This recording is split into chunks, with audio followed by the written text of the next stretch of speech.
Hi, I'm Samantha Tan and this is Sam Tan's Kitchen. Today, I'm gonna show you a recipe that barely counts as cooking. It's what I call Oreo chunk cheese truffles. It's an Oreo chocolate truffle mixed with cream cheese, and it's homemade, home dipped, and makes a beautiful gift.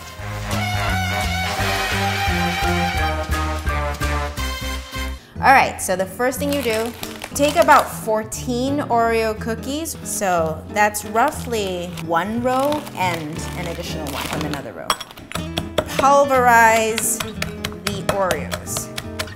And you just bash it to bits. And then you use like a spoon or something, scrape the bottom off. I'm gonna take a little bowl and just set aside a small spoonful of crumbs for sprinkling later on.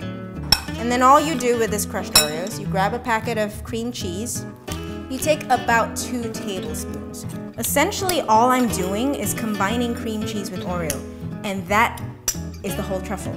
The batch I'm making is gonna produce about 18 truffles. It's sort of a sticky, blobby, rustic, rough-looking bit of dough. Take a baking tray. You line it with parchment paper or wax paper. Right, and you just line this so that you can remove it easier. Now all you do is you take a spoonful of dough, something like that. You put it in your hands, Play-Doh style. You do this into little balls. Now don't worry if your little balls are not even. Don't worry if they're knobbly looking. You're gonna dump them into chocolate anyway. Okay, now I'm just gonna chuck it in the fridge or the freezer, that works too, for a few minutes while I melt the chocolate. I'm gonna take a bowl, make sure your bowl is completely dry. You need about 200 grams of chocolate for the batch I just made. And a microwave works really well. All you have to do is make sure you're careful and don't heat it for too long. I'm gonna stick my bowl right in. And then you just go to full heat for 20 seconds. All right, so 20 seconds, take it out. It's gonna look like nothing happened, but you wanna give it a little move around, and then you wanna do it again. So 20-second intervals, stirring in between. And I think for this amount of chocolate, you probably need to do this 3-4 times. Now you can see that the heat is starting to get to the chocolate.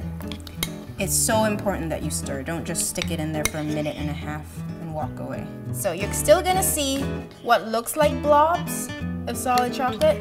Don't continue heating it. When it gets to this point, just stir away and those blobs will gradually melt. So the truffles are gonna be quite cold. And the way to do this is you take a truffle, you go bloop, and then you just coat it in chocolate. You just let it roll off your spoon. Sprinkle a little crumb on top. If your truffles are coming from the freezer, they're probably colder and your chocolate will probably harden a lot quicker. So make sure you sprinkle those crumbs before the chocolate hardens. Now, I'm just gonna chuck it in the fridge. Okay, I've gone to the fridge and I've taken these out. I think they're significantly hardened. Now to remove them, and this is why you use wax paper so it doesn't stick to the pan, use your fingers and lift it up, like so. My cheating way of getting rid of, like if you have a truffle like this where the chocolate has oozed out, my mom tells me that these are called legs or skirts for truffles. I just take a little butter knife and I literally go and cut it off. Oreo chunk cheese truffles, Sam Tan style. It's cheap, it's simple, it's a beautiful gift, and it's downright delicious. Thank you for watching. For this recipe and more, visit www.samtanskitchen.com.